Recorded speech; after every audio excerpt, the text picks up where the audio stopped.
Hello, I'm Clement Paligaru. Welcome to Pacific Pulse. On the program today, Tanya visits an exciting exhibition of Solomon Islands artwork at the Australian National Gallery. But first, the Cook Islands recently hosted its first ever kite surfing championships. Here are some of the highlights.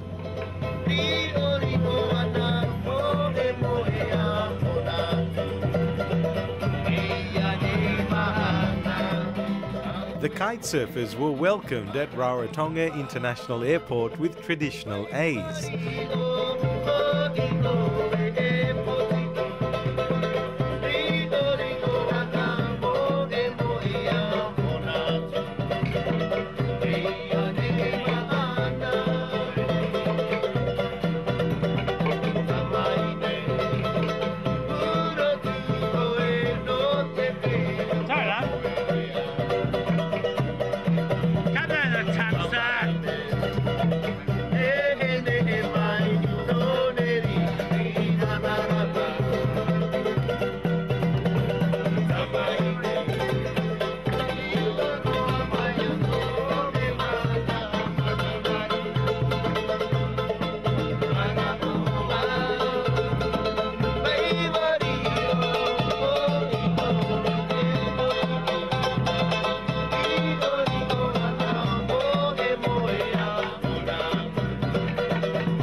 Perfect, steady conditions, great 12-meter weather. Everyone's going to be killing it out there.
The competition was held in Aitutaki, one of the 15 Cook Islands.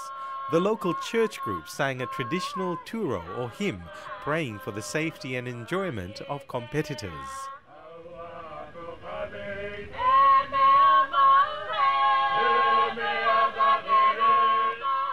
The final results for the Men's Open: Jesse Richmond from Hawaii came first, Orava Terai from Tahiti in second spot, and Paro Arnold from Rarotonga in third spot, with Bryn Eckerson from the United States taking first place in the Women's Open.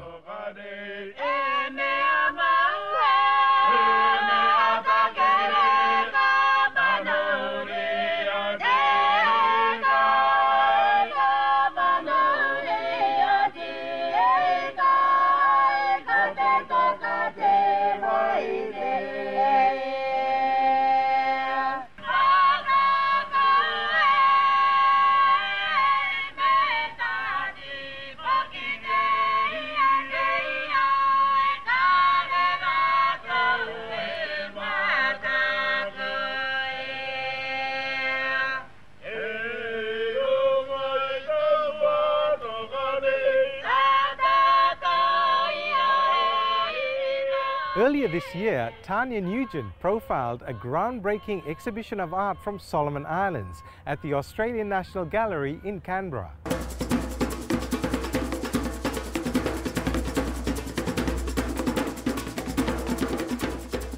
Varalaku, the name of the exhibition here at the National Gallery of Australia, is a Morovo Lagoon, New Georgia Island word, which basically means a certain, it's a quality and essence, if you will, within Solomon Islander warriors, where they were cool and blasé and they had a certain bravado, that going into war they'd be really savvy and casual about it, and yet they were hostile and aggressive at the same time.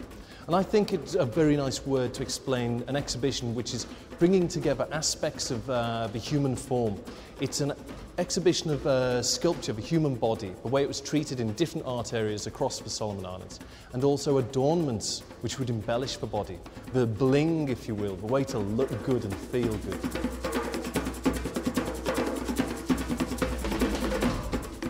All of these works come from a certain period of time, between about 1860 and just before World War II, 1940.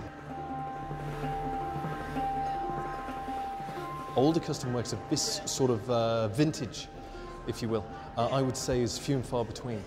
Unfortunately, this material is not in the Pacific for Pacific people to see.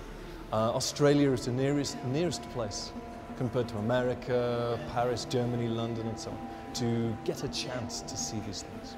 So hopefully the publication can travel. The internet travels, you know, we've got ways of traveling, your program travels. You know, television is a great way that we can show these things to much wider audiences.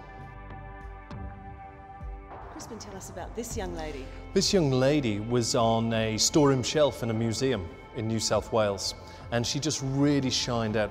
It's such a unique sculpture. It's done in probably in the Roviana Lagoon of New Georgia Island in Western Province. She's extremely old. We don't know how old she is. The museum she came from, they don't even know how long she has been in that museum. So she is probably from around the 1880s, 1870s. She's been made of separate segments of wood which have been pegged together, which is a beautiful technique. Her hair is made of vegetable fibres, and she's got this wonderful sublime realism. There's arts from the Western Solomon Islands which are so sublime and beautiful. It's almost as if it's portraiture, Yes. as if the artist knew this woman. She even has mother of pearl for fingernails. She is a wonderful figure. I wish we knew more about her. When we try and learn about how life was in the 19th century, unless we're relying on oral histories and word of mouth, we only have foreigners' photographs, the external photograph, which is posed and rigid. This is a beautiful, relaxed sculpture, which I think is much better than any form of photography.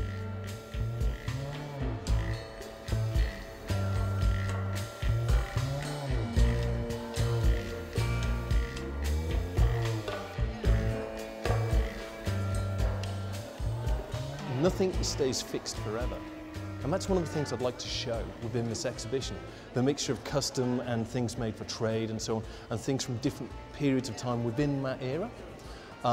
Nothing stays the same. Nothing stays fixed, otherwise there's a stasis. By being human, we do different things at different stages in our lives. And I do hope most people would enjoy it, would enjoy and appreciate seeing the beautiful works of art which were made in the past. It's very unusual to bring a collection together within an art gallery. This is the very first exhibition of custom and older Solomon Islands arts in this country. So yes, it is different, and we're hoping that our audiences who are much more used to the more recent two-dimensional art forms, paintings from Paris and so on, we're hoping that our visitors here within Australia will be able to see this material, experience these works, and come back inspired in some way or learn something different about our Pacific neighbours. Thanks for watching. Don't forget you can watch all our stories on our website, and you can follow us on Facebook. I'll see you next time on Pacific Pulse.